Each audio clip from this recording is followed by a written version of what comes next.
Que soy el presidente del Consejo General de los Colegios de Gestores Administrativos de España y, por tanto, como anfitrión me corresponde, o como doble anfitrión, porque también soy socio fundador de Madrid Foro Empresarial, cuyo presidente, que es Hilario, que es más conocido que yo, está aquí con nosotros. Y como mi misión era solamente la de darles las buenas tardes y luego la de despedirles, pues yo ya he terminado, ahora pasaré a cobrar la nómina y le doy la palabra a mi amigo Hilario para que sea él el que haga la presentación, digo por lo menos el nombre para que trabaje algo, de este ciclo de Fortaleciendo la Empresa Familiar, en esta jornada que es abordar los desafíos de la empresa familiar.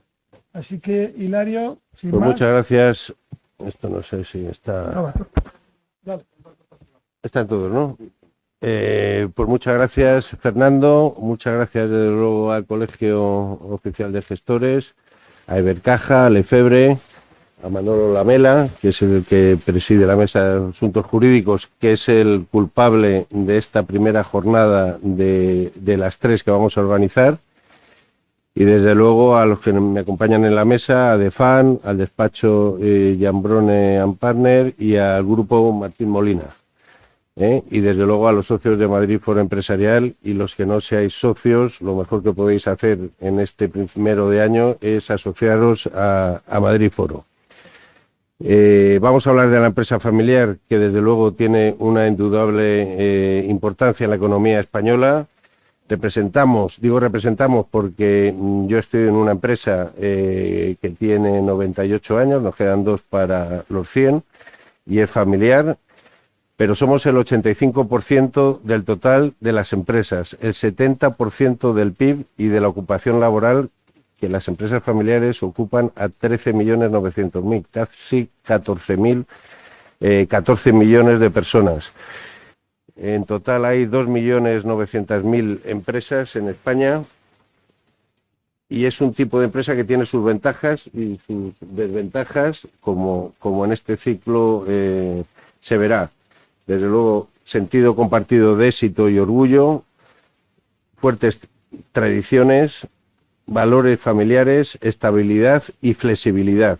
Eso en cuanto a las ventajas. Y también tiene la otra cara de la moneda, que son las desventajas. Conflictos familiares, que eso está al orden del día. Un conflicto familiar se lleva a la empresa por delante si no se sabe manejar bien. Dificultad de comunicación muchas veces y favoritismos. Al final apuestas por un hijo, por un sobrino y resulta que te equivocas. Todo eso se va a tratar hoy. Y nada más, un minuto de publicidad de Madrid Foro Empresarial. Es de las pocas organizaciones empresariales, nació hace 8 años, de las pocas organizaciones empresariales que no tocan dinero público, ni subvenciones, ni fondos de formación. Que eso realmente ha sido el cáncer no solo de las patronales tradicionales, sino de los sindicatos. Siempre hemos pensado que el trabajador que quiera un sindicato, que se lo pague de su bolsillo, y el empresario que quiera una organización empresarial, que se lo pague del suyo. Yo creo que esa es una asignatura pendiente, que es hacer una sociedad civil empresarial fuerte, y si la tuviéramos fuerte, como existe en otros países, no pasarían las barbaridades que están pasando ahí fuera y que nos han prometido que van a pasar. Tenemos que frenar con esa sociedad fuerte que aún no tenemos a los políticos que se nos han metido hasta debajo de la cama y que nos dicen cuándo nos ponemos la mascarilla, cuándo nos lo quitamos, cuándo se come carne, cuándo no se come carne. Y si tuviéramos esa sociedad civil en condiciones, les tendríamos a raya. Ellos son empleados nuestros. Yo creo que hoy por hoy se creen que es justo al revés, y nosotros vamos detrás de los políticos y tiene que ser justo al revés. Nosotros les pagamos el sueldo, nosotros les tenemos que aplaudir cuando lo hagan bien y tirar de las orejas cuando lo hacen mal. Ese tirar de las orejas, si no eres una organización independiente económicamente, es imposible. Y sin más, lo interesante va a ser lo que nos va a contar las personas que están en la mesa, y muchas gracias Manolo y Jesús por organizarlo. Esta es la primera jornada de 3 que recibiré la invitación. Y sin más, Manolo, muchas gracias. Bueno, pues sin más pasamos ya, lógicamente. Pues venga, vale, espera, nos permutamos. Vale, acércate.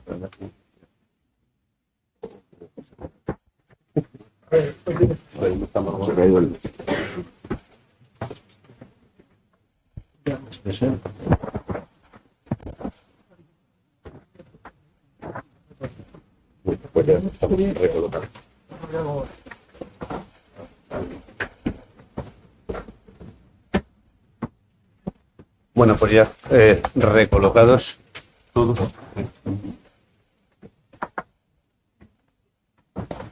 Simplemente dos cuestiones que de hecho ya se han dicho, ¿no? La primera, buenas tardes a todos, que es obvio. La segunda es muchas gracias por estar aquí presentes los que estáis aquí, y muchas gracias los que estáis en streaming viéndolo desde vuestros despachos o desde vuestros negocios o empresas o casas.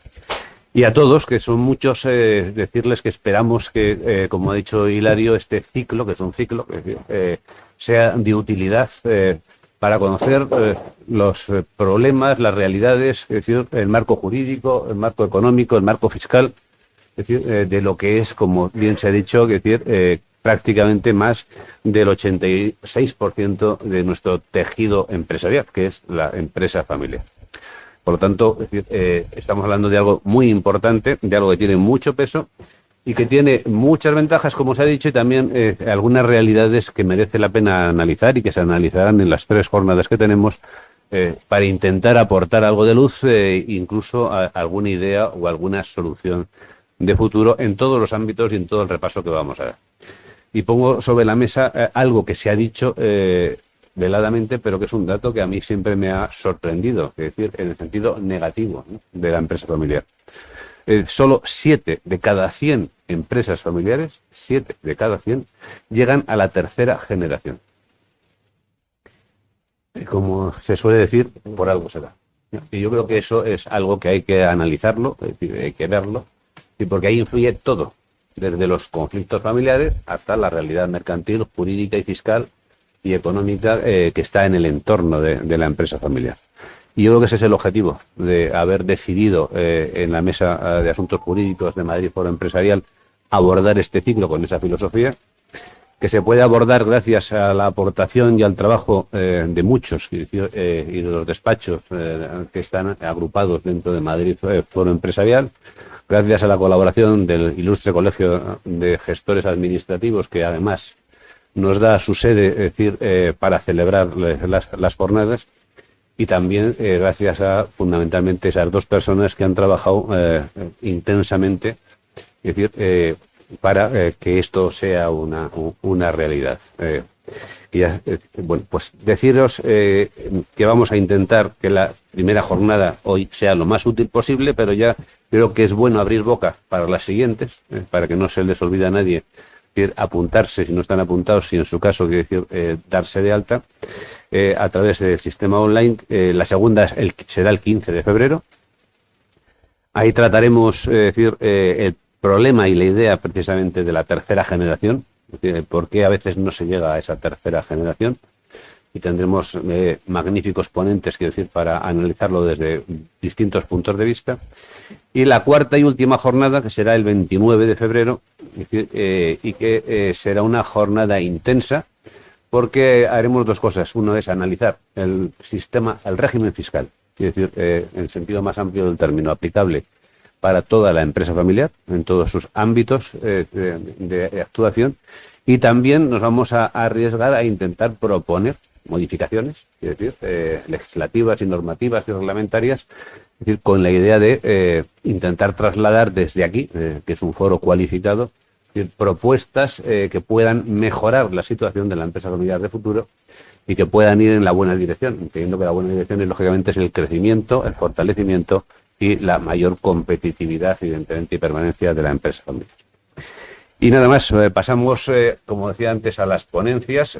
Tenemos ponentes de lujo. Además, me han dicho que se van a portar bien y se van a limitar el tiempo que tienen, con lo cual, es decir, mejor, porque me lo hacen mucho más fácil.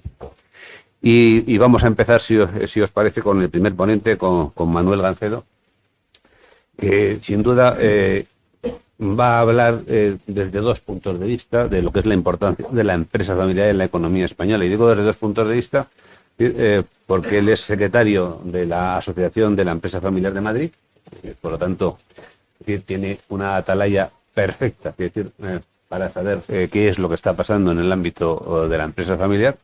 Y luego además es empresario familiar, dice, con lo cual dice mejor que él nadie porque lo sufre en sus propias carnes, para bien y para mal, ¿no? Pues nada más, Manuel, tienes la palabra. Un placer y muchas gracias. ¿Hola? Sí, sí. ¿Hola, hola? ¿Sí? ¿Se oye? Sí, lo que no. Muy bien. Bueno, pues buenas tardes a todos. Y voy a empezar corrigiéndote, Manuel, porque no lo sufrimos, lo disfrutamos. Muy bien, pues dicho esto, gracias al Foro Madrid Foro Empresarial, gracias a este colegio ilustre de gestores y a la organización. Y para mí es un honor estar aquí haciendo esa doble representación de empresario familiar y miembro de la Asociación de la Empresa Familiar de Madrid. Muy brevemente voy a presentarme con unos pequeños datos y luego casi prefiero, no sé, que haya un diálogo y con preguntas para que aquellos que queráis pues podamos intercambiar un diálogo y podamos investigar más sobre la empresa familiar. Yo soy Manuel Gancedo, como empresario tenemos una empresa familiar que fundó mi abuelo hace 79 años. Nuestra empresa se dedica a la creación de espacios interiores y exteriores. Hacemos cosas preciosas, casas, hoteles, restaurantes, que seguramente habéis estado en algunos de ellos. Y es un placer, de verdad, trabajar codo con arquitectos, decoradores y vivir desde dentro del mundo del diseño. Realmente es un trabajo muy bonito que, como todos sabemos con la expresión de las telas, pues de que tiene mucha tela, la verdad, porque fabricar una tela es algo no es sencillo, la verdad, tiene una dificultad. Y con empresa familiar, pues os digo, tenemos 79 años, estoy en tercera generación, es una tercera generación que es como segunda, porque mi padre era hijo único, y mi abuelo fundó la empresa, pues también es unos hermanos que no tuvieron descendencia. Así que nuestra tercera generación, yo tengo 5 hermanos, de los cuales 4 trabajan conmigo, y aún así nos hablamos todos los días y tratamos todas las cosas todos los días. Así que es un placer, la verdad sea dicha, y ese legado que nos dejaron nuestro padre, nuestro abuelo, pues es por el que trabajamos todos los días. Hace unos años decidí asociarme a la Asociación de la Empresa Familiar de Madrid porque creía que era una asociación que verdaderamente vela por las empresas madrileñas, por las empresas familiares madrileñas, y con orgullo pues decimos que tenemos 117 empresas asociadas, todas ellas líderes en sus propios mercados, en lo que hacen. La suma de la facturación son más de 16.000 millones de euros y es el 7% de la comunidad, y dan empleo a más de 200.000 personas. Nos dedicamos a todo, a formación de empresas, promoción de la empresa familiar, de todo tipo, desde la sucesión, temas de fiscalidad, temas de gestión y de administración de las empresas, promoción y bueno, y estaríamos también encantados de que todos aquellos que estén sopesándolo, pues que se pusieran en contacto, porque de verdad que la asociación vela por nuestros derechos y nuestras obligaciones, y trabajamos muy bien juntos, son bellísimas personas y son grandes beneficios los que hemos tenido. Podría extenderme, la verdad, porque son cosas muy buenas las que podemos contar sobre la empresa familiar, pero yo creo que a lo largo de la sesión iremos hablando de eso, ¿no? Del legado, de la visión a largo plazo, de los valores, del orgullo de pertenencia a una familia, en fin, muchas cosas, pero que seguro que pues tenemos tiempo un poquito más adelante. Muchas gracias. Muchas gracias. Bueno, Manuel, yo creo que alguna pregunta te voy a hacer. Por supuesto. Si las puedo contestar, encantado. Si no, las anoto y prometo estudiarlas. Y luego al final, pues probablemente mezclaremos preguntas a todos, ¿no? Es decir, yo creo que la primera, que es obvia, es desde tu punto de vista, ¿cuáles son los principales retos o los principales desafíos que en el siglo XXI y en el año en el que estamos, es decir, y como decía otro, y con la que está cayendo, pues tienen la empresa familiar? Bueno, son muchos, la verdad, y además tiene la dualidad de que hay muchas cosas que aplican a empresas que no son familiares, ¿no? Entonces, todo el tema de la digitalización, la inteligencia artificial, obviamente también pues nos afecta, ¿no?, como empresas familiares. Hay un tema muy importante, especialmente serio en España, y es el tamaño de la empresa familiar.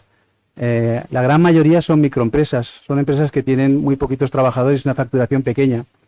Y eso, al final, es un factor que nos impide la competitividad. En cuanto salimos por ahí, pues realmente hay empresas mucho mayores y mucho más potentes que nos impiden, pues eso, desarrollar todo el potencial que tenemos. El acceso al crédito cuando es una empresa pequeña, la retención de talento, y eso yo creo que es aplicable a cualquier tipo de organización. Todos los temas, pues, de formación. Nosotros siempre decimos que no solo hay que tener buenos ejecutivos, hay que tener buenos accionistas también. Y la familia y la empresa van ligadas de la mano. Y si no trabajas la formación en ambas cosas, pues en algún momento se cae, ¿no? Más cosas. Bueno, pues lo que decimos, ¿no? Que las instituciones, al menos que no perjudiquen, pero que al menos nos dejen trabajar, ¿no? Y todas esas trabas burocráticas, administrativas, ni que decir, tiene toda esa batería de impuestos que al final repercute, pues eso, en la rentabilidad, en la creación de empleo, en la posibilidad de crecer, pues realmente pues es algo que nos ayudaría. Y luego yo lo pienso, si realmente los datos que hemos dado, que por no repetirlos son abrumadores, que es la gran cantidad de empresas familiares que hay en España y en todos los países desarrollados, yo considero que debería haber políticas específicas desde los gobiernos, tanto estatales, de la comunidad o locales, específicas, porque al final son personas las que están en esas empresas familiares y son las por las que entiendo que nuestros políticos deberían velar. Así que, por dar una pincelada, pero serían, no sé, una gran infinidad de cosas que podrían ayudar efectivamente al desarrollo de la empresa familiar. Bueno, tú eres empresario, además, evidentemente, un empresario cualificado porque eres economista, por lo tanto, es decir, ya con una formación y una base sólida. Es decir, lo digo porque una de las cosas que habitualmente, es decir, se ven, ¿no? Yo creo que todavía se ven demasiado, a mi juicio, es la profesionalización de la gestión en la empresa familiar. Efectivamente. Sí. Hace muchos años esto no era así, es decir, era familiar en todos los sentidos, incluido en la gestión, es decir, casi hasta funcionando, como yo digo, por la cuenta de la vieja, ¿no? Es decir, pero claro, la normativa fiscal, contable, es decir, mercantil, pues ha evolucionado, está ahí, y no todo el mundo es capaz de cumplirla, es decir, si no tienes un conocimiento mínimo. La pregunta que te quería hacer es decir, ¿sigue siendo la profesionalización de la gestión en la empresa familiar una asignatura pendiente o ya no? ¿Se ha superado? Sin duda, pero la formación como profesionales aplica tanto a las personas que trabajan en las empresas familiares que no son parte de la familia, como a los propios familiares. Un empresario familiar que quiera estar a la última de lo que está sucediendo está obligado a formarse. Y está obligado a buscar los mejores profesionales que le puedan asesorar en aquellas cosas en las que no tenga conocimiento. Y eso yo creo que es una gestión inteligente de la empresa, ¿no? O sea, verdaderamente es así. Pero luego, nosotros trabajamos mucho en México y allí le llaman la capacitación y me parece que es una definición mejor porque la capacitación te capacita para hacer cosas. Y capacitar a una persona para ser un buen empresario familiar, eso también conlleva una formación. Existen formación para empresarios familiares que te hablan de las distintas áreas de trabajo propias de la gestión de tu empresa familiar. Y créeme que marca una gran diferencia aquellas personas que se preocupan por tener esa formación que además implica la búsqueda de buenos profesionales que tomen también las riendas, ¿no? Nosotros siempre decimos, si puede ser uno de casa, mejor que mejor. O sea, eso indudablemente, ¿no? Así lo intentamos. Pero si no se da el caso, con una buena selección y con una buena búsqueda de profesionales, pues claro que sí. Sin ir más lejos, yo me he sustituido a mí mismo por el director general de nuestra compañía hace 2 meses. Así que me parece que es una cuestión que cada uno debe sopesar y es muy, muy valorable para el buen funcionamiento de la empresa familiar. Una última cuestión, luego en otra ronda probablemente abundemos en más cosas contigo, ¿no? Pero una cuestión que yo creo que voy a plantear a todo el mundo, ¿no? Aunque acaban de pasar las Navidades y los Reyes Magos, es decir, si pudieses escribir una carta a los Reyes Magos, ¿qué es lo que pedirías, evidentemente, para favorecer el desarrollo de la empresa familiar hoy en España? Me refiero hoy en España, no a nivel global, mundial, europeo, no, España. Mira, yo creo que una de las cosas que mueve la empresa familiar es la continuidad, ¿vale? Y en eso trabajamos todos los empresarios familiares porque tenemos una visión a largo plazo. Nos gusta transmitir ese legado a futuras generaciones. Y en muchas ocasiones no es fácil. Realmente todos los impuestos a la sucesión, todas las trabas administrativas, todo ese tipo de cosas hace que sea muy difícil dar esa transmisión a futuras generaciones. Y de hecho a veces es muy complicado. Hay generaciones de empresas que sus descendientes no quieren seguir con esa labor. Así que si tenemos una visión a largo plazo, viendo el peso que tiene una empresa familiar en cualquier economía desarrollada, alguien de verdad debería decir, oye, vamos a trabajar para que haya continuidad por estas empresas, que se les facilite el trabajo. La mayoría de los empresarios, ya no solo familiares, son emprendedores. Ellos ya van a hacer lo que tengan que hacer por su empresa, de verdad. O sea, ahí no hay discusión. O sea, estamos en el mercado como cualquier otra empresa, pero lo que sí que debería haber es cierto mimo de lo que es la potencialidad de una nación, como es España, como son la mayoría de las economías desarrolladas. Así que esa sería mi carta de Reyes, decir, oye, que por favor las circunstancias ayuden a dar esa continuidad a la empresa familiar. Muy bien, pues habrá nuevas oportunidades para que intervengas y si te parece, pues pasamos a nuestro segundo invitado y nuestro segundo ponente. Y hacemos un paréntesis de un segundo o de 10, es decir, para también hacer un reconocimiento especial a Lefebvre, que ha colaborado en la organización, colabora en la difusión, que nos va a ayudar, sin duda, a comunicar pues, contenidos y resultados de este ciclo de 3 jornadas, y que también pues creo que es un elemento esencial, o ha sido y es y será siendo un elemento esencial en este trabajo de la Mesa de Asuntos Jurídicos de Madrid Foro Empresarial, para que hoy estemos todos aquí. Y, por tanto, quería remarcar y subrayar el agradecimiento de la organización, de la asociación y el mío personal a esa gran editorial, que nos ayuda día a día a todos los que nos dedicamos a esto, sobre todo. A otros a lo mejor menos, pero los que nos dedicamos a esto, no sabríamos vivir probablemente ya sin ella y sin lo que aporta, ¿no?, a la gestión del día a día. Bien, seguimos, como decía, con Miguel Rojo, asociado senior en Giambrone Partners. Es joven, pero es, sin embargo, ya de larga trayectoria, de una amplia experiencia en la administración y el asesoramiento de empresas extranjeras establecidas en España, es decir, también en empresas españolas interesadas en procesos de internacionalización en el extranjero. Es autor de múltiples artículos en materia de derecho comercial, de derecho corporativo, en relaciones hispano-italianas e internacionales. Está especializado, como es obvio por lo que he dicho, en derecho comercial internacional y en derecho inmobiliario, y actúa en procedimientos, obviamente, como los abogados nos gusta decir, entre todas las jurisdicciones estatales, también evidentemente arbitrales, penales, comerciales y administrativas. Ha sido ponente en múltiples foros, lo conocemos bien, en las asociaciones de empresarios españoles e italianos. Y bueno, pues le ha tocado hablar de algo, es decir, que sin duda es importante, ¿no? Es decir, importante porque yo creo que es el primer tema nuclear que vamos a tratar hoy, ¿no? El tema del gobierno corporativo. El gobierno corporativo, que está muy utilizado, manejado, estudiado en el ámbito de la gran empresa, y reglado, pero que cuando vamos a la empresa familiar, pues a veces no es así. A veces no es así. Y eso tiene también su parte buena y su parte mala. Pues muy bien, Miguel, todo tuyo. Muchas gracias, Manu. Bueno, mi nombre es Miguel Rojo, soy letrado del Departamento Mercantil del despacho Giambrone Partners.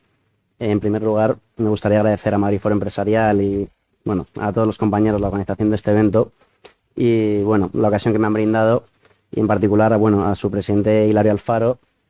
Y bueno, desde desde todo el equipo que tiene también detrás, o sea, Paloma García Ramos, Manuel Lamela, nuestro moderador, que espero que hoy sea bueno con nosotros, y Arantzazu Núñez por toda su ayuda. No quisiera tampoco dejar de agradecer, obviamente, a Fernando Santiago y a Manuel Herranz por este lugar que nos han prestado, y por supuesto a Lefebvre y ahí, bueno, a mis dos compañeros hoy ponentes, Manuel Gancedo y César Adeba.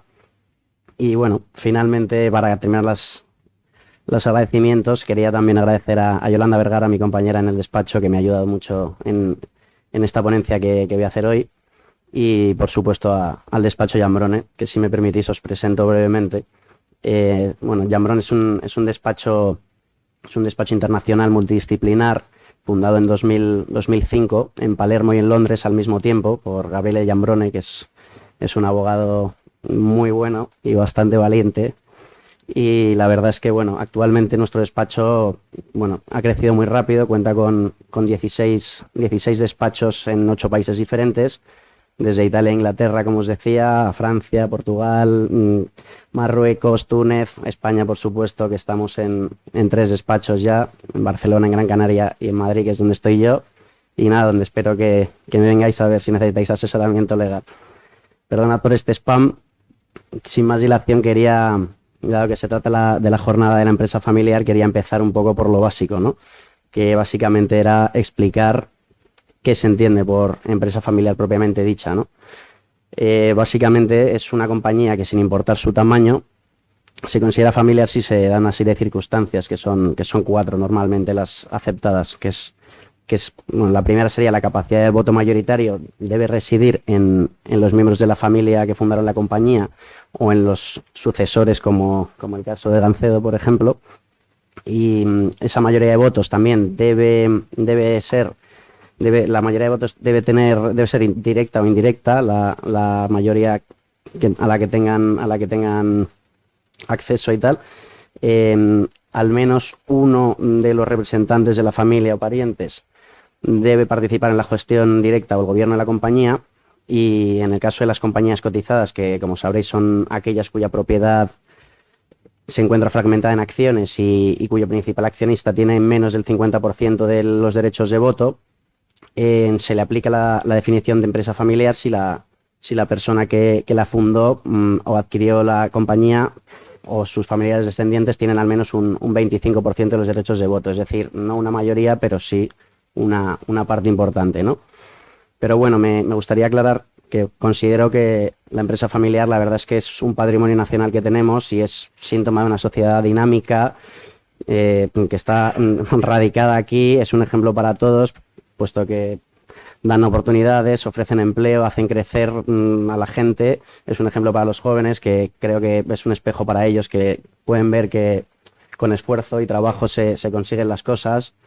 Y bueno, también me gusta pensar también que muchas empresas familiares se han convertido en multinacionales, no sin pocas dificultades, pero bueno, seguro que en este auditorio también tenemos varios ejemplos. Y bueno, en España mismamente, además del grupo Mercadona o Barceló, los hoteleros, pues hay grandes empresas familiares como pueden ser Inditex, Ferrovial, Acciona, ¿no? Hay miles de ejemplos, ¿no?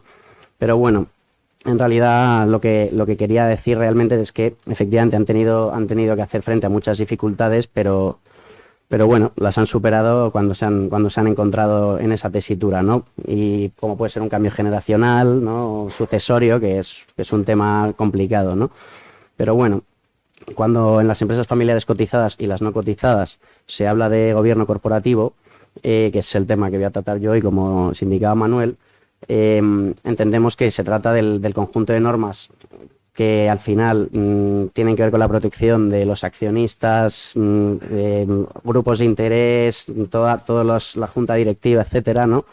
Me gustaría reseñar que el concepto de gobierno corporativo tiene sentido porque bueno, la verdad es que está demostrado que cuando las empresas, sobre todo las familiares, que tienen muchos problemas al final en este tipo de cosas, delimitan bien los aspectos a los que cada uno tiene que dedicarse o los medios que tiene que poner cada uno de su parte para resolver las situaciones, está completamente demostrado que aportan valor a la empresa, sobre todo pues tras la crisis tan grande que hubo en 2008, que se vio que había un déficit en este aspecto en muchas empresas, no aplicaban directamente normas de gobierno corporativo de ningún tipo.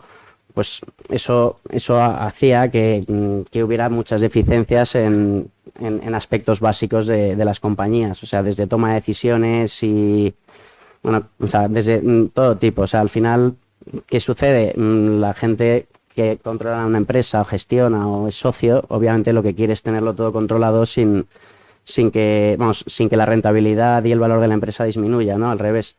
¿Qué sucede? Que las empresas se tienen que creer que ese gobierno corporativo les va a ayudar de verdad. No es solamente porque se lo diga la ley de sociedades de capital o cualquier legislación, ¿no? Simplemente es algo que cuesta interiorizar, pero cuando lo hacen, la verdad es que lo agradecen, ¿no? Y bueno, finalmente quería decir que efectivamente este beneficio para las empresas es un beneficio inmediato que la verdad es que las veces que hemos gestionado cosas así en nuestro despacho, al final los empresarios les ha costado porque cuesta cambiar esas dinámicas que se suelen suceder durante generaciones, pero al final están todos muy orgullosos de haberse evitado problemas, sentando unas bases básicas que intentaré compartir más adelante cuando me toque, si Manuel me lo permite. Y nada, espero que disfrutéis tanto de esta jornada como yo he disfrutado preparándola. Muchas gracias. Pues muchas gracias, Miguel. Y bueno, vamos también a ahondar un poco más, si te parece y te dejas con algunas cuestiones. Claro. Vamos a ver. Sobre todo para los que nos están oyendo y que no provienen de nuestro ámbito y que sí que son empresarios y que tienen, lógicamente, sus propias estructuras organizativas y directivas dentro de sus empresas, ¿no? Yo creo que es quizás nuestro público objetivo, ¿no? Sí. en el día de hoy. Sí. Desde ese punto de vista, mi pregunta primera sería decir, ¿es bueno tener un consejo de administración en una empresa familiar? ¿O es mejor tener un mando único, por decirlo en terminología simbólica? Normalmente dependerá del tipo de empresa, pero en general nuestro punto de vista es que sí que es bueno.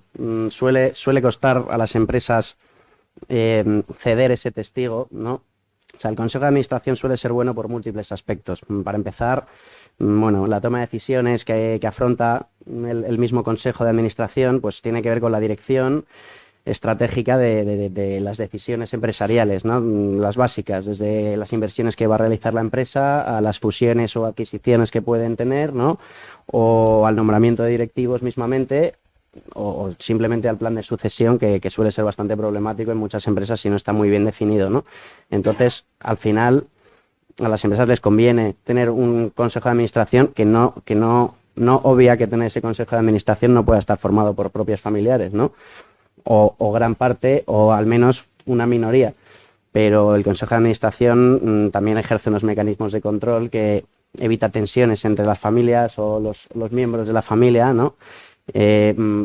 Procede a que el cumplimiento normativo o compliance se aplique correctamente y no tengan, pues no sé, en caso de una inspección, pues no hayan incumplido la normativa vigente. O simplemente, mejora las relaciones entre los órganos de gobierno, ya sea el mismo Consejo de Administración, con los directores, con la Junta Directiva, con los accionistas o con terceras partes interesadas o posibles inversores. Al final, como os decía el propio Manuel, es una decisión, yo creo, inteligente, hacerse no de lado, pero no se puede uno cargar el peso de la empresa a la espalda solamente por no perder ese control, ¿no? Puede ejercer ese control por otras vías, ¿no? Es una manera de hacerlo sin tener luego todos esos problemas entre familias que hacen que, como tú bien has indicado, muchas veces no se llegue a esa tercera generación, que es lo que mediante este ciclo trataremos de intentar evitar dando una serie de consejos, ¿no? Y te pregunto, ¿y el riesgo de trasladar la discusión familiar al Consejo de Administración? ¿A qué te refieres? Perdóname. Tú has planteado algo que sucede habitualmente en muchas empresas, ¿no? Sí. Es decir, que al final los consejeros son los hermanos, los primos, es decir, el padre y la madre. Sí. Entonces, desde un punto de vista coloquial, es decir, es el domicilio trasladado a la empresa. Sí. La realidad del día a día, es decir, de la casa, es decir, a a la empresa. Entonces, pregunto, es decir, pensando en ese modelo, ¿no? Es decir, lo pregunto además desde experiencias que conozco bien, ¿no?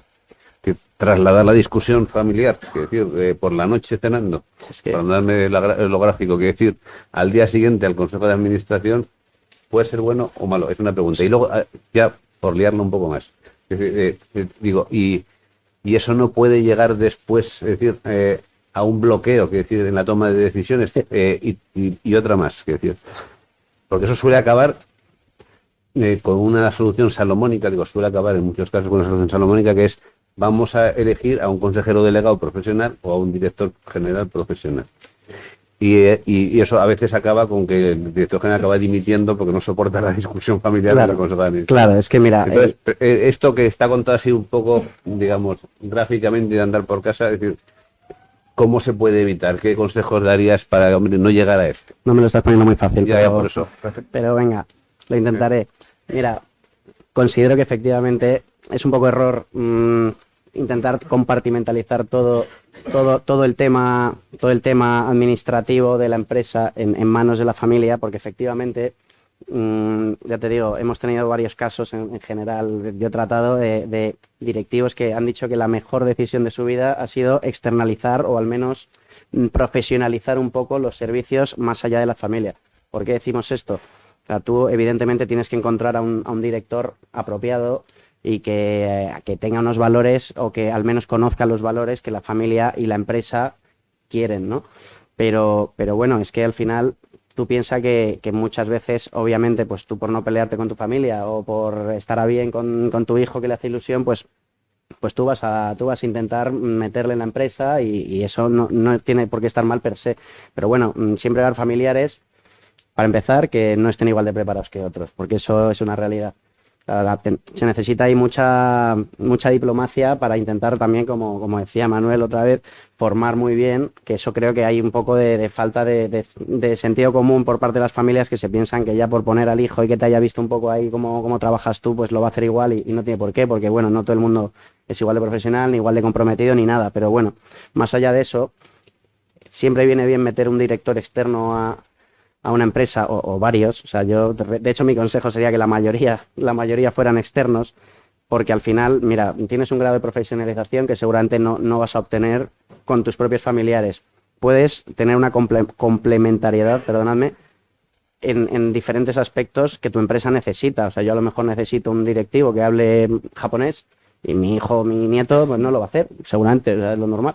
Entonces, yo al final puedo coger a ese directivo que lo haga cuando voy a abrir un mercado internacional en Japón, por ejemplo, ¿no? O directamente, si yo solamente voy dándole poder a mi familia, al final, obviamente va a haber tensiones que luego encima, en un plano personal, como tú decías, en la cena, ¿no? Me va a repercutir muy negativamente, y a nadie nos interesa. Y sobre todo que, bueno, a medida que avanzan las generaciones, pues vas a tener ahí un consejo de administración más grande, con generaciones y generaciones ahí ya, primos de primos cruzados, y eso nunca sale bien. O sea, eso está demostrado. No voy a yo a inventar la pólvora tampoco, es que eso es así.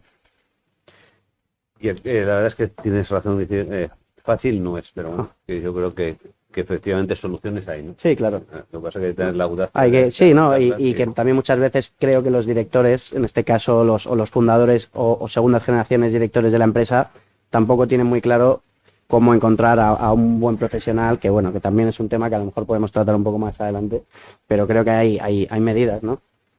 Sobre todo porque de lo que conocemos, es decir, cuando hay varias generaciones, que normalmente el fundador, era el fundador, y era todo en la empresa, y difícilmente alguien le podía discutir. Efectivamente. Luego ya las siguientes generaciones son las que empiezan a discutir todo. Entonces, eso es lo que, como tú dices, hay que intentar evitar, ¿no? Claro. Por lo menos tener muy claras las líneas directrices básicas para mantener, Claro, de ahí la importancia de las normas de gobierno corporativo, para un poco separar las funciones de cada uno, ¿no? Sin duda. Yo creo que Manuel quiere decir algo. Le estoy viendo que está... Lo siento, es que yo discrepo en algunas cosas que he oído, ¿eh? O sea que estoy de acuerdo que el Consejo de Administración es muy importante, porque precisamente hay cosas que no las tienes que tratar cenando en casa por la noche con tu familia. Entonces, si todos los miembros familiares se forman y aprenden para saber que hay entornos donde se deben tratar ciertas cuestiones y entornos donde no se deben tratar, las cosas funcionan mucho mejor. Entonces, los consejos de administración, lo has dicho tú, Miguel, evalúan inversiones, evalúan estrategias, etcétera, etcétera. Es muy importante que se pongan encima de la mesa para que toda la familia pueda decidir, ¿no? Y luego, yo no estoy tan de acuerdo con que un director externo pueda ser mejor que un miembro familiar. En cada caso, No en todos los casos. en cada caso habrá que valorarlo, porque todo tiene sus ventajas y sus inconvenientes. Y yo creo que al final la vida es equilibrio, y si tú tienes una persona suficientemente formada que además tiene la pasión, la resiliencia, la visión a largo plazo, pues probablemente haga cosas que a lo mejor un directivo externo no se plantee, porque al final sabe que está pues por una temporada Sí, no es suya la empresa. y no es suya.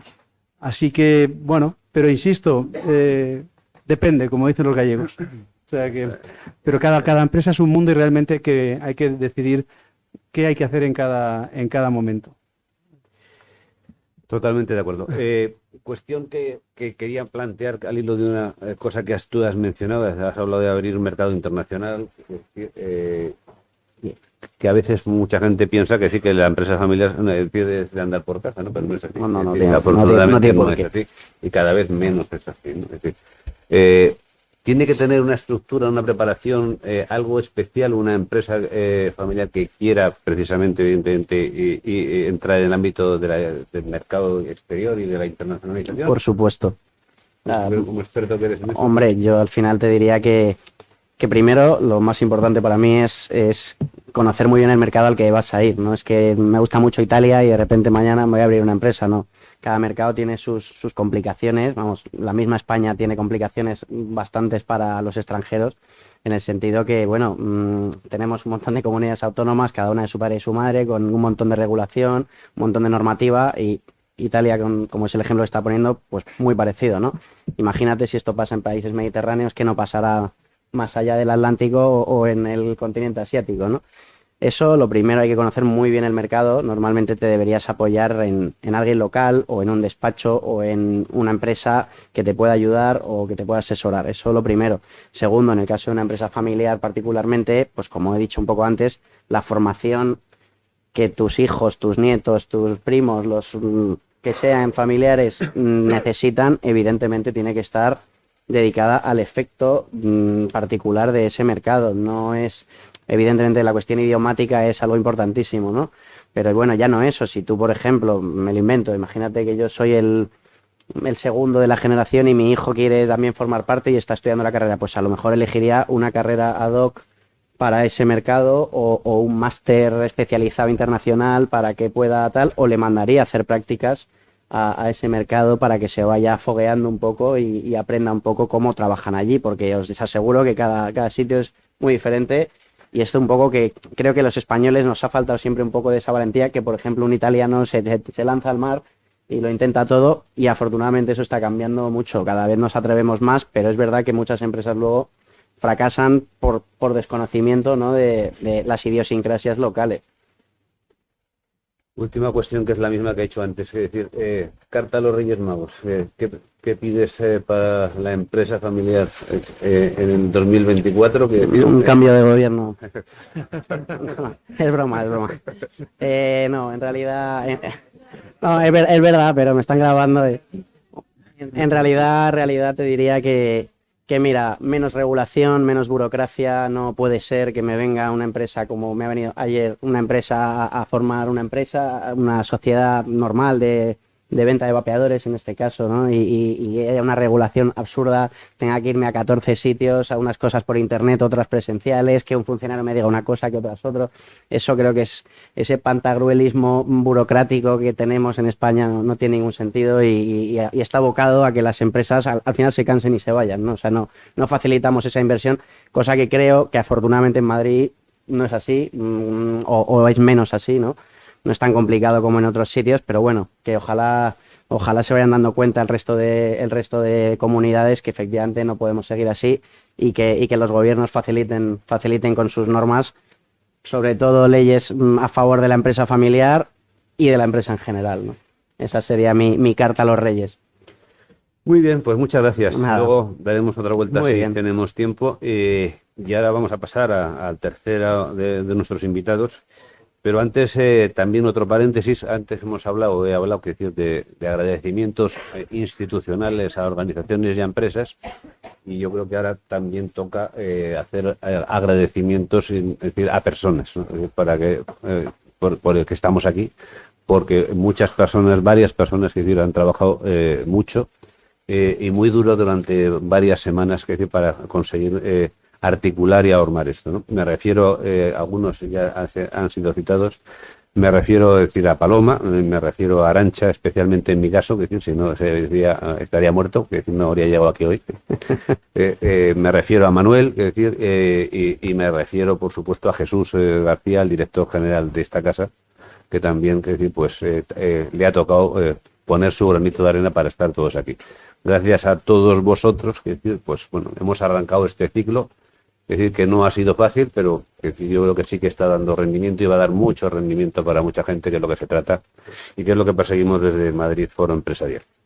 Y pasamos a nuestro tercer ponente, invitado, para hablar de algo importante, muy importante en la empresa, que es el protocolo familiar, al que le daremos más vueltas, que decir, en las siguientes jornadas, que decir, desde otros puntos de vista, y con mayor precisión o con mayor, según también nos vaya demandando el auditorio.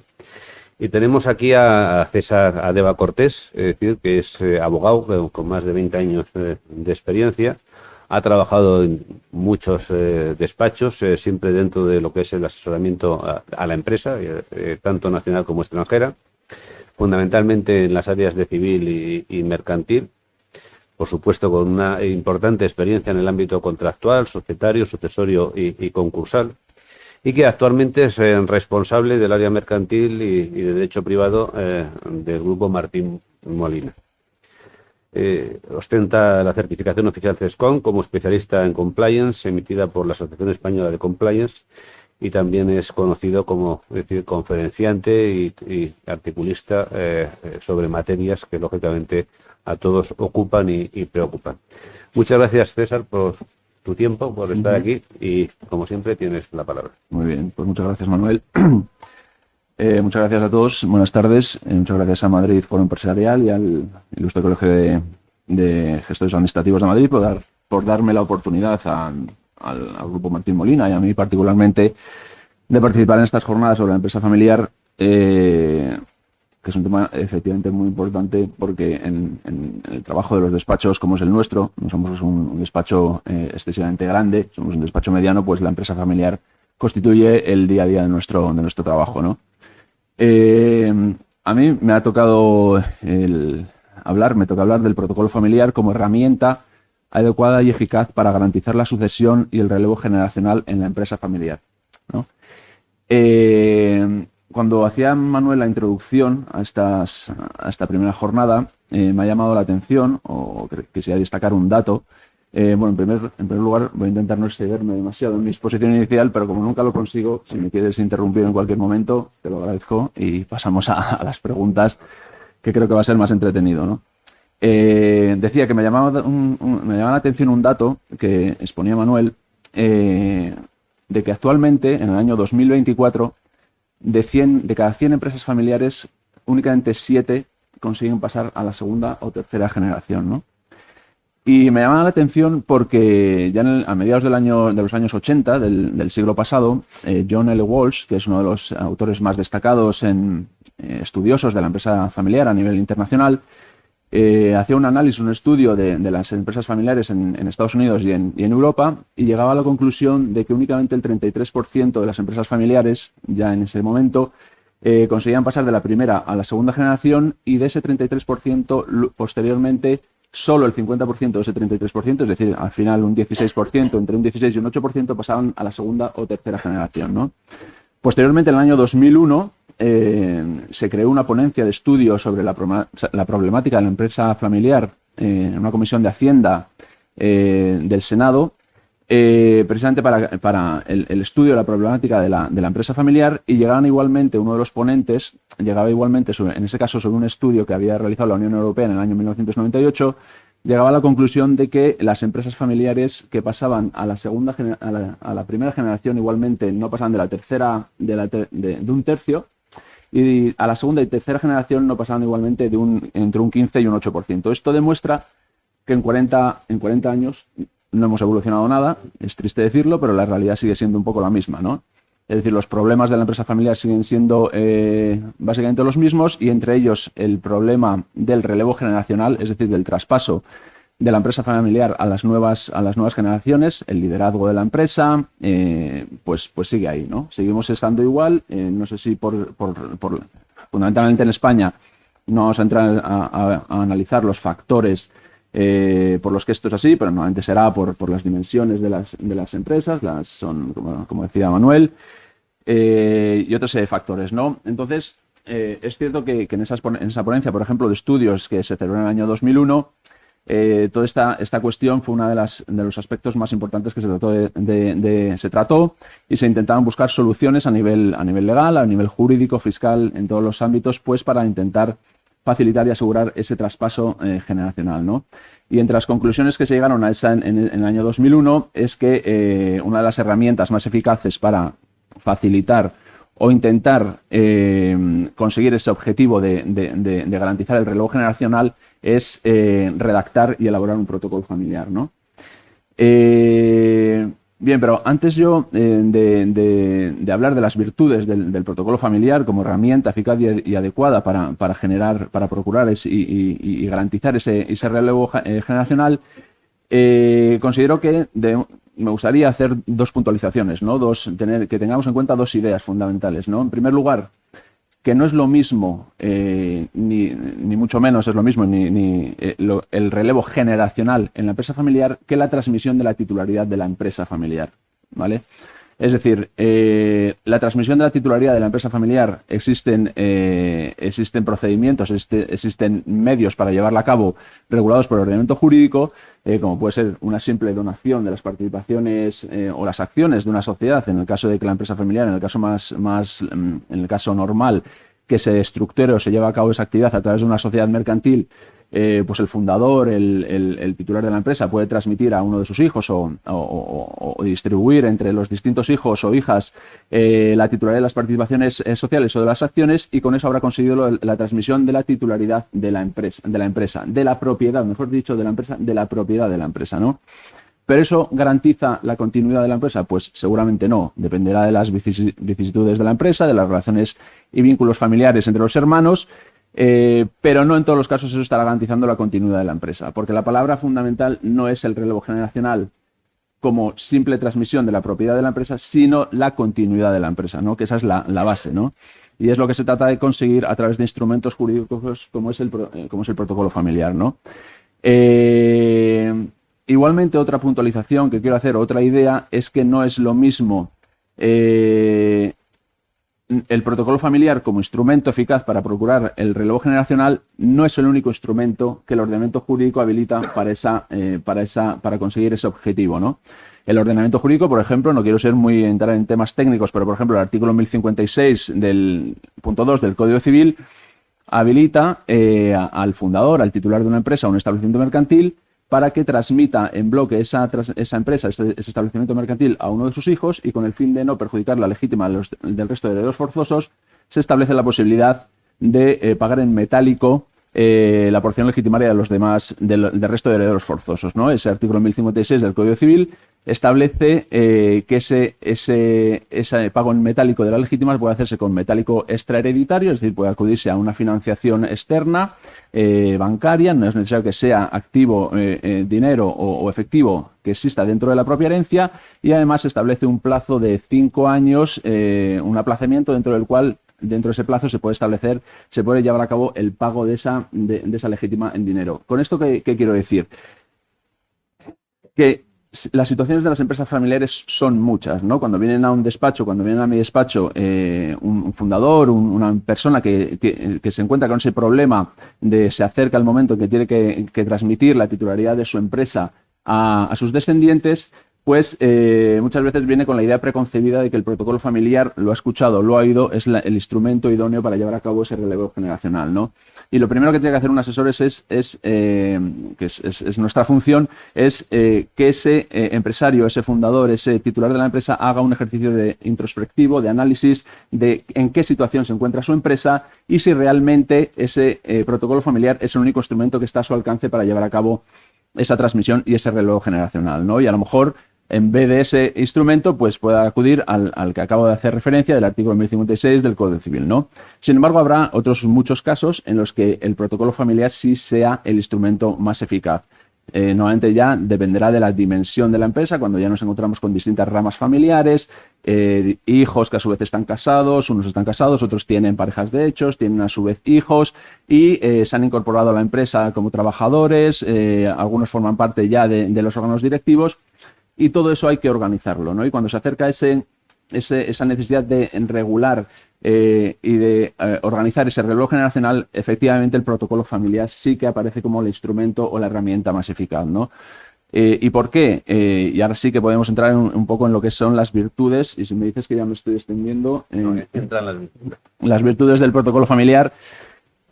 Pues tiene una virtud, tiene dos objetivos fundamentales, el protocolo familiar, ¿no? Y normalmente cuando alguien se plantea otorgar y elaborar un protocolo familiar, lo lleva a cabo con dos objetivos fundamentales. En primer lugar, mantener el control sobre la propiedad de la empresa, es decir, no queremos perder el control sobre lo que nosotros hemos creado, hemos constituido, hemos fundado, nuestra idea empresarial, pero en segundo lugar también lo que queremos es garantizar y asegurar la profesionalización de esa empresa, ¿no?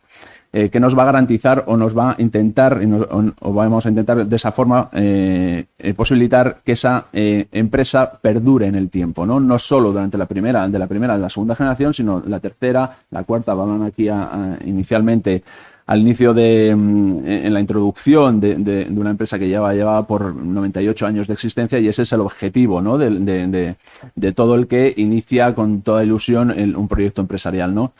Pues esos son los dos grandes objetivos que se buscan con un protocolo familiar. Pero el protocolo familiar no solo es válido para eso, es decir, para asegurar la transmisión de la propiedad y mantener el control de la empresa y a su vez la profesionalización. Es decir, el protocolo familiar como documento heterogéneo con un contenido muy amplio que no vale estandarizar porque dependerá de las circunstancias de la empresa, es un documento que busca aunar y atraer el compromiso de los distintos familiares en favor de algo superior a uno mismo, ¿no? Es decir, que es la empresa, es decir, es documentar y expresar en un documento algo que permita a los familiares sentirse como el sentido de pertenencia a algo, ¿no? De algo superior a la empresa, que es algo superior a uno mismo, ¿no?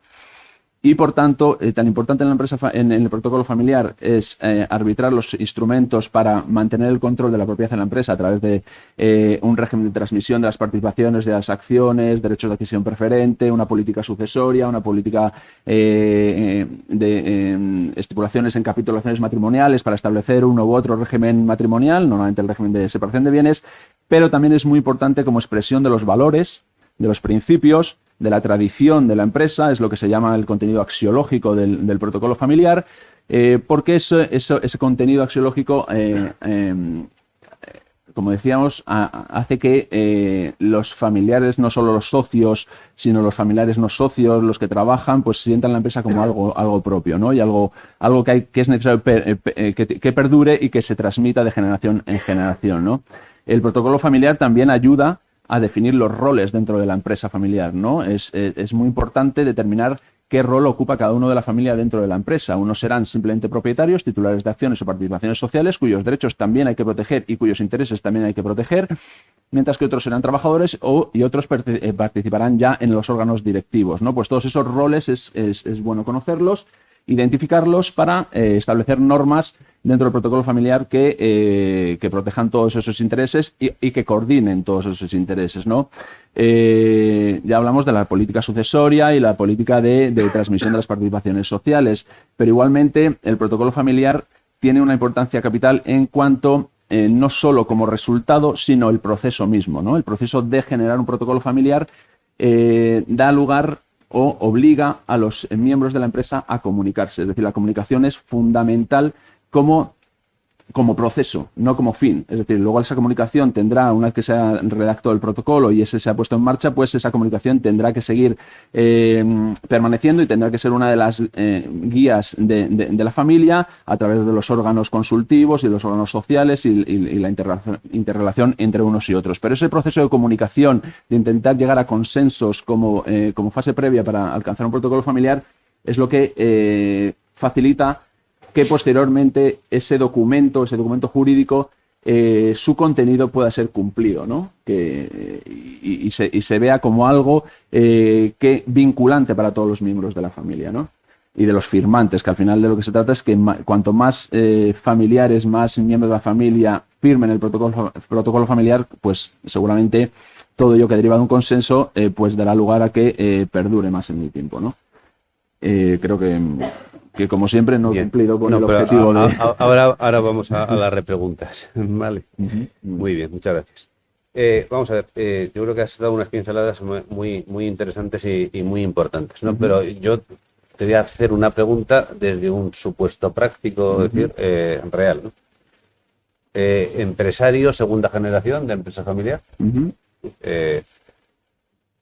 no tiene problemas en la gestión, es decir, porque son dos hermanos y uno se ha muerto y por tanto se lo queda él, pero tiene 5 hijos, ¿vale? 5 hijos mayores, 5 hijos con sus nietos correspondientes, ¿vale? La pregunta te la haría a ese empresario, es decir, que es el que está gestionando ahora la empresa familiar, es decir, ¿en qué momento es adecuado que yo me plantee a mis hijos y a mi familia, es decir, la pertinencia y la conveniencia de un protocolo familiar? Bueno, pues la pregunta es... ¿En qué momento y por qué? Es decir, ¿cómo se explica eso? Efectivamente, la pregunta está muy bien hecha y es muy buena y sobre todo, precisamente el protocolo familiar lo que busca es anticipar el problema, ¿no? Es decir, no tiene mucho sentido. Yo lo que aconsejaría es que no esperara al último momento porque además nunca se sabe, ¿no? Precisamente el protocolo familiar, las vicisitudes de la vida, los acontecimientos, los accidentes, pues hace que de la noche a la mañana lo que tú piensas, bueno, ya esto lo haré, lo dejo para dentro de unos años, que ahora estamos todos muy tranquilos, pues de repente vas por la calle, te cae un tiesto, te mata y la hemos fastidiado, ¿no? Y ahí es donde se generan todos los problemas de sucesorios, de conflictos entre los hijos y los nietos, si no has organizado bien de esa manera, de la forma que en el ejemplo que tú estás poniendo, depende también mucho de la situación, ¿no? Como tú dices, a lo mejor los cinco hijos no trabajan todos en la empresa, es uno de ellos el que está más involucrado y se puede utilizar esos mecanismos que hablaba anteriormente, que no sean solo el protocolo familiar, para producir la transmisión de la empresa y que esa siga funcionando, aunque lo que vas a hacer con eso es trasladar el problema a ese hijo para el futuro, ¿no?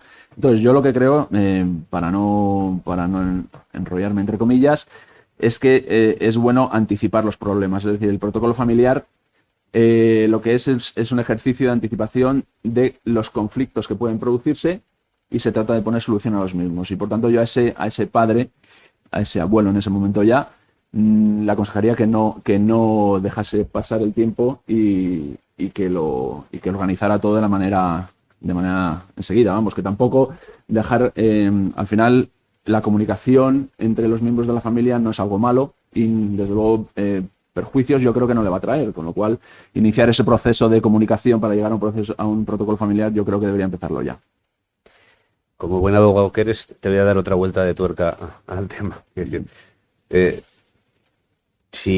¿por qué un protocolo familiar si yo hago un testamento férreo, es decir, con un contador partidor que es un general, vamos, en toda regla, y que va a cumplir con mis instrucciones fielmente? Es decir, es que hay gente que dice, no, yo para qué voy a hacer un protocolo familiar si ya esto lo dejo arreglado en el testamento. Y hacen un testamento de 100 folios, es decir, pero ahí está el testamento, ¿no? Es decir, esa es otra. Entonces, la pregunta es decir, ¿por qué un protocolo familiar y no un testamento? ¿O por qué las dos cosas? ¿O cómo conciliar, compatibilizar o relacionar el protocolo familiar con el testamento? Bueno, de hecho, es que una de las características del protocolo familiar es que como documento en sí, podríamos decir que es un acuerdo marco, ¿vale? Es decir, el protocolo familiar, y luego podríamos hablar más de este tema, la eficacia del protocolo familiar depende mucho de su contenido dentro del protocolo familiar no todo es vinculante desde el punto de vista generador de obligaciones que puedan ser obligaciones que puedan ser exigibles, que exista una coercibilidad para exigir su cumplimiento, sino que existen principios programáticos, valores, como dije, valores que hay que transmitir a las futuras generaciones y, por tanto, como digo, ese acuerdo marco, la realidad es que posteriormente se tiene que plasmar, se tiene que traducir y desarrollar en otra serie de documentos, como son, como tú dices, un testamento, como pueden ser las capitulaciones matrimoniales, o como pueden ser los estatutos de una sociedad anónima o de una sociedad limitada, incorporando esos estatutos las previsiones del protocolo familiar. Pero como digo, y yendo más concretamente a tu pregunta, en el testamento lo que ordena es la sucesión más que nada de la propiedad, de la titularidad de la empresa, ¿no? Pero como digo, el protocolo familiar es algo más amplio, algo más amplio en el que se tienen en cuenta. No solo se puede regular en el protocolo familiar, no solo firman el protocolo familiar los socios, los titulares de la empresa, los socios familiares, también lo pueden firmar los familiares no socios, familiares no socios que se hayan incorporado a la empresa como trabajadores. Es decir, el protocolo familiar lo que trata es de aunar las voluntades de los miembros de la empresa según la amplitud y la extensión que tenga, para precisamente establecer un marco que permita fijar los roles, las reglas de actuación, la guía y la guía que permita a esa empresa organizarse y actuar de una manera concreta y determinada. Y por eso vuelvo a lo que he dicho al principio, es decir, el protocolo familiar no es el único instrumento. Es decir, cabe la posibilidad de que a través de un testamento, utilizando el mecanismo que habilita el ordenamiento jurídico, se produzca el mismo efecto y con el mismo grado de éxito que un protocolo familiar, pero no en todas las circunstancias va a ser así. Entonces, lo fundamental es conocer qué tipo de empresa tienes, hacia dónde la quieres llevar y las circunstancias de esa empresa, ¿no? Has planteado una cuestión que como una gran parte de nuestro auditorio no son profesionales del derecho, sino que son empresarios, es decir, de empresas familiares. Quiero, con tu permiso, retomar, para que profundices un poco, ¿no? Tú has dicho, muy bien dicho a mi juicio, lo pueden firmar los familiares, los hijos y los no hijos también. Me estoy refiriendo yo a algo que suele pasar, los yernos y las nueras. Que no digo nada, pero a veces son conflictivos, ¿vale? Sí, total. Entonces, ¿cómo se debe tratar eso en el protocolo familiar? Que bien sabes que no es fácil, ¿no? No es fácil. A ver, no suele haber unidad de criterio a veces. O sea, lo primero que hay que decir también es que normalmente en los protocolos familiares, cuando se entra, que su contenido es muy amplio, como digo, en la política sucesoria, la política de transmisión de la propiedad, participaciones, acciones, cuando se llega al tema de los temas matrimoniales, conyugales, lo primero que se suele aconsejar es que se otorgue capitulaciones matrimoniales en las que se fije el régimen de separación de bienes, ¿no? Como digo, o sea, es cierto que el ordenamiento, el Código Civil, incluso estando en situación de sociedades gananciales, sujeto al régimen de sociedades gananciales, existen instrumentos para que la empresa, en caso de liquidación, en caso de divorcio, en caso de disolución y liquidación de las sociedades gananciales, sin embargo, esa empresa siga perteneciendo al hijo consanguíneo, al titular de la empresa, que aun cuando haya contraído matrimonio en sociedades gananciales y en la liquidación, en puridad, esa empresa podría ser trasladada, se podría transmitir al otro cónyuge, ¿no? Al con quien te separas o te divorcias, pero sí que existen instrumentos jurídicos para evitar esa circunstancia. Pero la realidad es que lo primero que se suele aconsejar es que las capitulaciones matrimoniales, como uno de los documentos necesarios para relacionados con el protocolo familiar, es que se fije el régimen de separación de bienes en capitulaciones matrimoniales, ¿no? Y también se suele establecer que en caso de disolución del matrimonio, pues no se incluya la empresa entre los bienes que están sujetos, no sé si quiero decirlo correctamente para que se me entienda, que se fije concretamente ya en capitulaciones matrimoniales cuál va a ser el destino y en el protocolo familiar el destino que se va a dar a la empresa, a las participaciones o acciones del hijo del cónyuge que es hijo consanguíneo del titular de la empresa, ¿no? Pero efectivamente es una de las cuestiones, los cónyuges, las parejas de hecho, ya no solo los cónyuges, las parejas de hecho. Podríamos hablar de pactos concretos dentro del protocolo familiar a través de los cuales se trata de evitar los perjuicios que eso puede generar, pero hay que ver también si esos pactos y esos acuerdos son válidos desde el punto de vista del ordenamiento jurídico, ¿no? Es decir, al final el protocolo familiar tiene un límite muy concreto, está sujeto a los límites de la autonomía de la voluntad, la ley, la moral y el orden público, y por tanto no todo lo que tú quieres plasmar en el protocolo familiar es válido ni será vinculante en caso de que se genere un conflicto, ¿no? No sé si he respondido a... Sí, yo creo que muy bien, ¿no? Con mucha certeza. Una última cuestión antes de hacerte la pregunta de los Reyes Magos. ¿Vale? La última cuestión que yo creo que es fácil. Fácil de hacer y no fácil de contestar, ¿no? Uh-huh. Y los que no los quieren firmar al final, ¿qué pasa con ellos?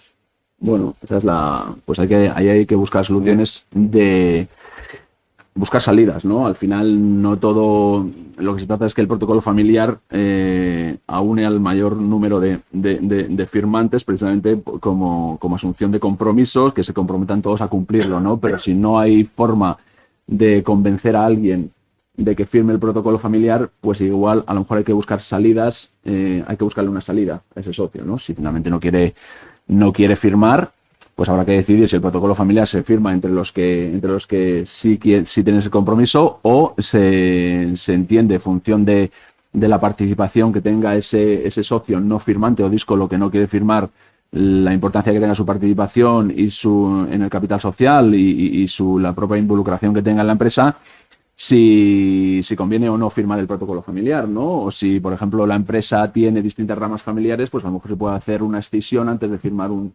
protocolo familiar. Al final son circunstancias que hay que ir viendo y si uno no quiere firmar, como al final una de las características del protocolo familiar es que es un documento voluntario, nadie está obligado a firmar un documento, ni a elaborar un protocolo familiar, ni a firmarlo, pues al final habrá que buscar una salida que puede ser por la compra de sus participaciones, la compra de sus acciones, si es que es posible también, que a lo mejor no, o directamente asumir que no hay nada que hacer, ¿no? Bien, pues ahora, ¿qué le pides al 24 para la empresa familiar y el protocolo familiar? Pues casi es la pregunta más complicada, no sé. Pues yo creo que coincido un poco con los que me han precedido en la exposición, ¿no? La empresa familiar, al final, lo que se trata es de, teniendo en cuenta la importancia que tiene a nivel estructural y de producción en el tejido industrial y de España, es pues evitar que haya excesivas trabas, ¿no? Y establecer un régimen jurídico que facilite pues desarrollar la actividad de la manera más eficiente posible. No sabría muy bien. No es fácil. Bueno, hemos hecho, yo creo, los turnos correspondientes, la ronda correspondiente, preguntas, es decir, tenemos unos minutos, es decir, para reincidir, hablar o entrar en alguna cuestión. Si incluso alguien de la sala quiere preguntar, pues ahora mismo le damos la palabra. Yo voy a hacer una pregunta a los tres, ¿vale? Es decir, que es la misma, pero que yo creo que es bueno dar una opinión, ¿no? Es decir, a ser posible, lo más fundada que se pueda. ¿Consideráis que hoy el régimen jurídico aplicable a la empresa familiar en España, que es da suficiente seguridad jurídica a la empresa, es decir, para su desarrollo, es decir, lógicamente, y para su permanencia en el tiempo? ¿O consideráis que es necesario fortificar ese régimen jurídico o ese marco jurídico? Y vamos por el orden que hemos empezado. Yo creo, Manuel, que por deferencia podríamos empezar por otro lado, porque ellos sí que son juristas y probablemente puedan contestar. Yo te voy a dar mi opinión de empresario familiar, pero ellos seguramente pueden dar una opinión más. Pues te acepto. Venga, empezamos. Bien, yo la opinión que puedo dar es desde el punto de vista estrictamente jurídico. Es decir, no soy fiscalista, no soy economista y yo creo que al final la pervivencia o las cuestiones que afectan desde el punto de vista más operativo a la actividad y que pueden afectar a la pervivencia de la empresa familiar son más a lo mejor económicos, fiscales, de estructura fiscal, que otra cosa, ¿no? Desde el punto de vista jurídico, bueno, el protocolo familiar, la realidad es que el protocolo familiar es un instrumento que no goza de regulación legal, ¿vale? La realidad es que el legislador o no ha visto la necesidad o la oportunidad, o viendo que es un instrumento jurídico que está sujeto al principio de la autonomía de la voluntad, a los límites de la autonomía de la voluntad, considera que con esos límites son suficientes y tendrá que ser el asesor legal el que guíe a quien acude a su despacho a los efectos de determinar qué es lo que puede incluirse o no puede incluirse, pero como instrumento jurídico entiendo que sí que es válido y que existen las bases para facilitar que una empresa familiar cuente con un instrumento para poder prosperar y perdurar en el tiempo, ¿no? Ya digo que son, creo, más temas fiscales, económicos y de estructura de este tipo que los propiamente jurídicos, ¿no? Muy bien, Miguel. Sí, bueno, nada, yo sí que creo que, o sea, existen marcos normativos que más o menos pueden facilitar las cosas a las empresas, o sea, la misma ley de sociedades de capital o la nueva ley de auditoría de cuentas que salió o el Código de Buen Gobierno de la Comisión Nacional de Mercado de Valores y tal, pero bueno, que al final efectivamente creo que atacan más otros aspectos y no tanto la pervivencia como tal de una empresa familiar y su resistencia en el tiempo, ¿no? Creo que efectivamente, como ha comentado antes Manuel, sí que podría haber unas leyes específicas que intentarán proteger un poco más a ese tipo de empresas, sobre todo teniendo en cuenta que son el 85% de las empresas en España, es decir, a lo mejor están sobre representadas, ¿no? Un poco para el mercado empresarial y el tejido productivo español, pero bueno, teniendo en cuenta que es así, pues bajo mi punto de vista, aunque efectivamente, como decía César, el principio de autonomía de la voluntad puede ser suficiente, ¿no? Es verdad que a veces el legislador español confía mucho en la buena voluntad y en la profesionalidad de la gente y efectivamente no va un poco más allá, cuando yo personalmente creo que sí que a lo mejor un poco más de herramientas sí que podrían ayudar a los empresarios, la verdad. Ya no te digo puedes hacer esto y puedes hacer esto otro, ¿no? Pero a lo mejor una serie de condicionantes precisamente pues para peleas entre socios o para muchas cosas más allá de un mero pacto parasocial o familiar que al final es una herramienta un poco coja, por ejemplo, si de repente un socio no te quiere firmar el acuerdo, ¿no? O sea, yo sí creo que ahí podían echar un poco el resto y hacer una regulación específica, pero bueno, me temo que para eso nos queda bastante. Muy bien, Manuel. Yo pienso que, claro que sí, se podría mejorar muchísimo más, ¿no? O sea, tenemos temas de sucesiones, temas de transmisiones, impuestos sobre sociedades, regulaciones específicas. Y pienso que siempre que estuvieran destinados a la continuidad de la empresa familiar como motor de la economía, sería muy beneficioso. Y no tiene por qué ser a lo mejor ayudas directas. Oye, la formación, es que la industrialización, ¿no? Todos hablamos de la falta de industria en España. Hay tantas cosas que se podrían realmente implementar y ayudar. Y luego una cosa que yo creo que es de cajón, ¿no? O sea, un empresario, sea del tipo que sea, lo que quiere es un entorno estable y predecible. Y claramente no estamos en un entorno de este tipo en este momento. Entonces, cualquier empresario lo que necesita son, pues lo he dicho antes, unas reglas del juego que sean iguales, que no perjudiquen y que obviamente si alguien tiene la voluntad de que un país crezca y evolucione, debería pensar claramente en ayudar a la empresa familiar, de la forma que sea. Con seguridad jurídica, sobre todo, Por ¿no? ejemplo. Claro. Muy bien. Había una cuestión aquí, dos cuestiones en la sala. Vamos por orden.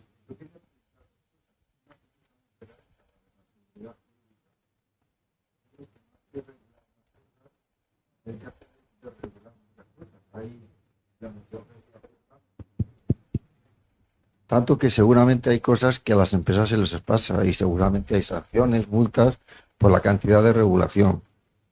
Este gobierno alardeaba que el año pasado, no sé si aprobó 180 normas y demás. Eso es una locura, eso, seguirle eso y luego cada norma pues de cientos de folios, ¿no? Aprobar un impuesto el día 28 de diciembre con carácter retroactivo de 1 de enero. La pregunta mía era esa, si creéis que hay seguridad jurídica, pues estamos ya un poco rozando la línea, ¿no? Y la segunda pregunta que habla Manuel es, ¿por qué en España hay tanto microempresas? ¿Por qué las microempresas no crecen? Y que además son microempresas que nada, duran unos años, 2, 3 años y se desaparecen. Y ese mal, ¿cómo se cura? Buena pregunta. Bueno, yo en cuanto al tema de la seguridad jurídica, yo creo que ha quedado claro, es decir, por la intervención de los tres, es decir, que como se suele decir en el sector agrario es manifiestamente mejorable, ¿no? Como las fincas, ¿no? Y eso es una realidad, ¿no? Es decir, si a eso se le une la incertidumbre de la litigiosidad o del resultado de la litigiosidad, pues es mayor todavía inseguridad jurídica, ¿no? Porque hoy ir a un pleito es como jugar a la lotería primitiva, que no sabes ni lo que vas a tardar, ni a quién van a dar la razón, ni por qué. Es decir, con lo cual, eso también es inseguridad jurídica y eso genera incertidumbres y eso genera riesgos y, por tanto, yo creo que retrae la inversión y la capacidad o la decisión de mejorar o incrementar o agrandar, es decir, tu empresa, ¿no? Es decir, yo creo que eso es así. Y creo que es el sentido común de los que aquí estamos. Si me permites, Manuel, realmente comentar que sí, efectivamente en España tenemos un problema grave de seguridad jurídica. Creo que es algo manifiestamente palpable por parte de todos los que estamos aquí, la gente empresaria, y el tema de las empresas, ¿por qué no crecen? Hay múltiples motivos, ¿no? Pero bueno, efectivamente, si yo soy un inversor extranjero y veo que el país está inmerso en crisis políticas una tras otra, un día Cataluña, pasado mañana el agua o cualquier tontería que se nos ocurra en ese momento, obviamente pues yo me iría a Portugal, que me da todas las facilidades, o a Irlanda, que puedo hacerlo todo mucho más fácil. Eso obviando que España es un país que yo para nada abogo porque no se proteja al trabajador, ¿no? Pero España es especialmente protector con el trabajador, entonces al final el empresario tiene miedo de despedir a ese trabajador pudiendo fichar a otros dos mañana, ¿no? Porque al final sabe que ese trabajador está muy sobreprotegido, entonces a lo mejor un trabajador problemático me va a causar problemas en mi empresa, pero me compensa casi mantenerlo, ¿no? O sea, tenemos unos problemas estructurales que se arrastran desde hace mucho tiempo y al final esto se los arregla con mucha educación y creo que con este tipo también de eventos y asociaciones tipo Madrid Empresarial que le intenten un poco explicar a la gente que no es un tema político de derechas o de izquierdas, es una cosa de estructura económica de las empresas que no tenemos un sistema cómodo para los inversores ni desde luego para los trabajadores, que a lo mejor si facilitaran su despido también facilitarían una nueva contratación más adelante, ¿no? Es un poco un tema mental que creo que tenemos un poco que hacer mucho hincapié para que al final la gente lo interiorice, ¿no? Yo también diría que tampoco, insisto, todas las políticas que se hacen deberían ir a ayudar a la continuidad. Entonces, siempre y cuando se promueva la reinversión de los beneficios que tengan las empresas para poder seguir creciendo, pues eso serían políticas que ayudarían realmente al crecimiento. Todas las ayudas, no sé, que se ejercen desde distintos ministerios. Por ejemplo, en cuanto una empresa pasa de 50 trabajadores, tiene una serie de regulaciones que en otros países no ocurre. Entonces, incluso puede haber empresarios que decidan, oye, pues que ese es el tamaño ideal que necesitan. No me compensa crecer, ¿no? Claro. Entonces, sucesiones. Oye, ¿para qué de verdad que te interesa generar riqueza? Partiendo de la base que la riqueza la generan las empresas en los países. O sea, es que es una realidad. Y si no se promueve eso, pues realmente no va a haber contribuyentes, ni personas, ni gente con trabajo. Y es así. Entonces, quizá un cambio de políticas, ¿vale? Para que realmente haya una ayuda a microempresas que realmente les compense seguir creciendo, ¿no? Yo creo que sería un buen camino para seguir. O sea, dicho esto, perdóname, que te añada una cosa que justo es que acabo de pensar que realmente, claro, no todo es malo, ¿no? Por ejemplo, mira, hace poco me contaba un amigo que estaba en el paro y que él podía coger todo el dinero del paro pendiente para poner una empresa y lo acaba de hacer, acaba de montar una pizzería y, oye, encantado, me parece una medida estupenda, ¿no? Pero como esas, pues tendría que haber millones. Y además, ya no esto, sino que es un poco cambiar la mentalidad de la gente, del empresario maligno que echa a la gente a la calle, ¿no? Al revés, el empresario es una persona que se está levantando todos los días, apostando su dinero, dando trabajo, y creo que en general, en líneas generales, por supuesto, en España el empresario no es una figura que esté especialmente bien vista cuando no tiene mucho sentido, que al final, efectivamente, como tú decías, la empresa es la que genera el dinero, es la que genera que la gente viva mejor y que haya unas políticas luego que mejoren la educación, la sanidad, etcétera, ¿no? Sin trabajo aquí no hay dinero. Es un poco... muy básico. Había dos cuestiones más aquí en la sala. Vamos por ahí y luego. Buenas tardes. Ante todo, muchas gracias a Madrid Foro por organizar esta jornada.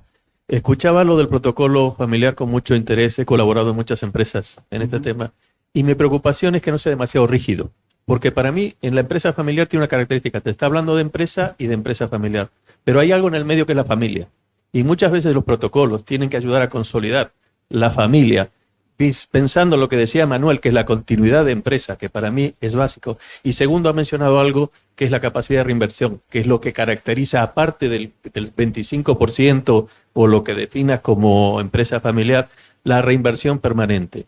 Una de las cosas que yo veo en el mercado que pasa mucho en la empresa familiar cuando va creciendo es que no aceptan la entrada de mecanismos de inversión externo. Es decir, y muchas veces las necesidades financieras que te plantea el mercado de crecimiento no las puedes absorber solo con tu flujo de inversión propia, sino que tienes que requerir inversión o extranjera o doméstica, de fondos, como sea.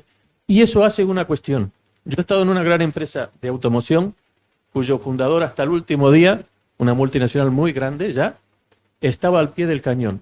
Lo único que yo digo es que no se debe perder la cultura de empresa familiar. Quien la fundó ha puesto una cultura, ha puesto un sello, que es lo que lo identifica como marca y como corporación. Y muchas veces, en la frialdad de querer garantizar absolutamente todos los procesos, perdemos identidad. Y eso hace para mí que no sea un avance en la empresa familiar. Por lo cual yo recomendaría, debe ser lo que ha dicho, comparto con Manuel, que la facilidad de reinversión tiene que estar primada, absolutamente, porque es una realidad. Segunda cuestión, cuando hagamos los protocolos, tener en cuenta la situación del contexto en el que está la organización y no solo los problemas internos, y de yernos, cuñados, todo demás, porque eso existe. Y tercer punto, que yo veo que en muchos casos podría simplificarse, es la incorporación a los estatutos de la empresa, de determinadas formas de ceder patrimonio o de transferir partes de la empresa. Pues no me extiendo. Muchas gracias.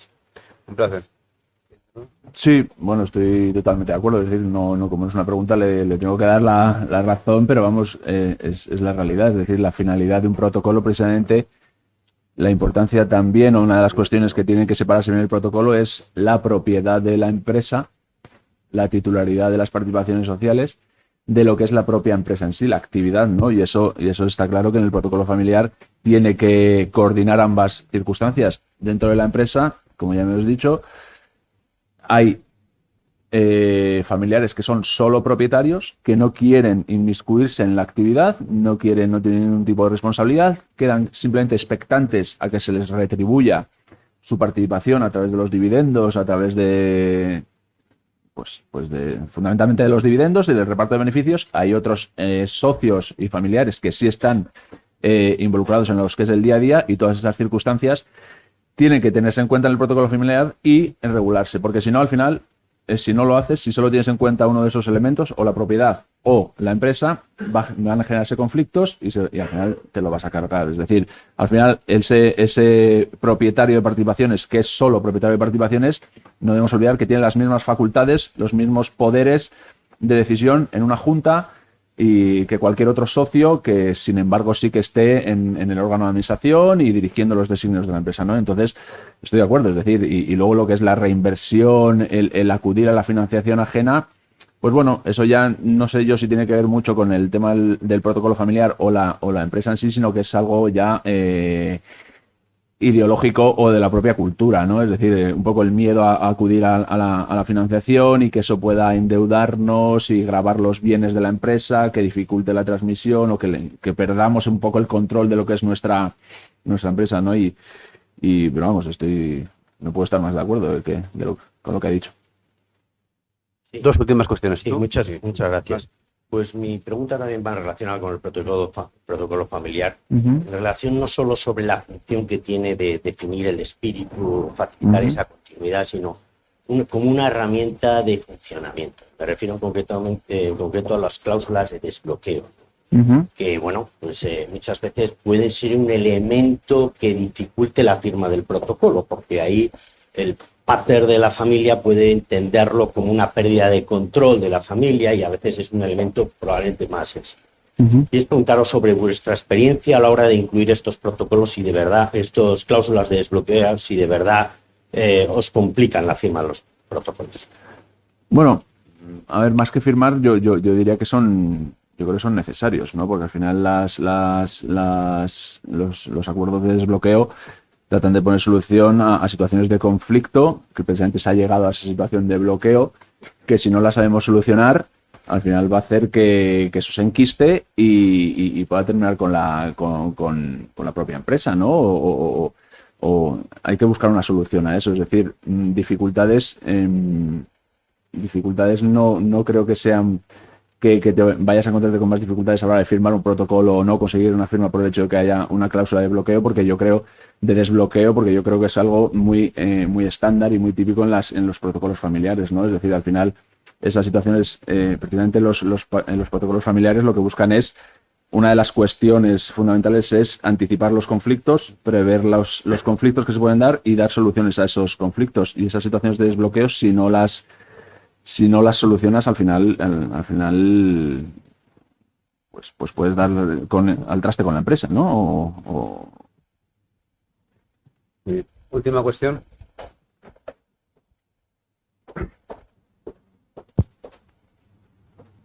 Sí. Todos sabemos que existe una figura en el ordenamiento jurídico, en el Código Civil, que es el fideicomiso sucesorio. ¿Por qué creéis que en España no se utiliza esa figura jurídica, de que todo el mundo hablamos de protocolo familiar, por la cual simplemente, sintetizo, el titular de una empresa, de una industria, de una explotación, cede la titularidad al hijo para que en un determinado periodo se la ceda al nieto? Tan sencillo como eso. ¿Por qué en España no funciona esta institución y en casi todos los países latinoamericanos se usa muchísimo, por ejemplo, que además que ellos se embeben de nuestro ordenamiento jurídico y proceden todos de nuestra legislación? Entonces, ¿por qué esta mentalidad no la tenemos en España y sin embargo sí en otros que dependen un poco, digamos, técnicamente de nuestra cultura jurídica? No sabría decirle, la verdad, pero es verdad que existe esa figura y es cierto, y de hecho a mí siempre me llama mucho la atención en las películas americanas, ¿no? Cuando hablan de los fideicomisos, se ha creado un fideicomiso y tal, y a veces que dices, antes de estudiar y tal, dices, ¿qué será eso, no? Pero es verdad que en España no es algo que no hay cultura, no se utiliza y efectivamente podría ser bastante beneficioso. Sí, pero en el derecho, los que somos tributarios del derecho romano, no lo practicamos mucho, la verdad que no. Yo creo que debe está incorporado. Claro, simplemente no se usa. Es decir, habría que empezar por pedagogía, ¿no? Habría que explicar para qué sirve, es decir, en qué situaciones sirve, cómo constituirlo, es decir, y qué consecuencias tiene el constituir un fideicomiso, ¿no? O el puro o el de residuo, que son los dos que regula el Código Civil. Pero es que hay mucha gente que le habla de esto y no sabe ni de lo que le estás hablando, de hecho, que es peor todavía, ¿no? Que decir, pero no ya me refiero a empresarios, sino abogados. Abogados, entonces, claro, desarrollar una figura jurídica cuando el que la tiene que desarrollar, es decir, ni la ha oído nunca, o si la oyó fue en la carrera y hasta entonces, y hasta hoy, como dice el otro, pues es complicado, ¿no? No, pero es verdad, lo que dice Manuel es totalmente cierto, y yo voy a hacer un apunte ahí. Yo soy exopositor a notarías y la figura del fideicomiso, la fiducia sucesoria y tal, es una de las cosas más complicadas, ¿no? No sé si hay veces que los artículos del Código Civil ni los entiendes, ¿no? Los opositores a notarías que te los tienes que aprender casi bueno, casi no, te los tienes que aprender de memoria. Y a veces que cuando los has terminado de leer dices que es lo que he leído, ¿no? No ¿sabes? Entonces es verdad que son figuras que es verdad que en el ordenamiento jurídico y en España no tienen tradición. No tienen tradición y podrían ser una figura. Pero es perfectamente desarrollable. O sea, no hay nada en contra de desarrollarlo. Solo la mentalidad, es decir, y la cultura. Muy bien, pues yo creo que es el momento de concluir la jornada, dar las gracias a todos nuevamente. Yo creo, desde mi punto de vista personal, que ha estado intensa, entretenida y con contenido. Yo creo que realmente, espero que en las siguientes jornadas, sigamos en la misma línea y que seamos lo más útiles posibles, que es el objetivo de Madrid Foro Empresarial para empresarios y para profesionales. Y bueno, recordar que la siguiente es el 15 de febrero que es bueno que cuanto antes se apunten, pues mejor. Y también recordar que en presencial es decir, tiene premio, es decir, porque ahora los que estamos aquí tenemos un cóctel en la planta de arriba y por lo tanto, pues es decir, yo creo que eso a lo mejor anima en la siguiente a que haya más gente en presencial que no. Anima. Muchas gracias a todos. Gracias. Gracias.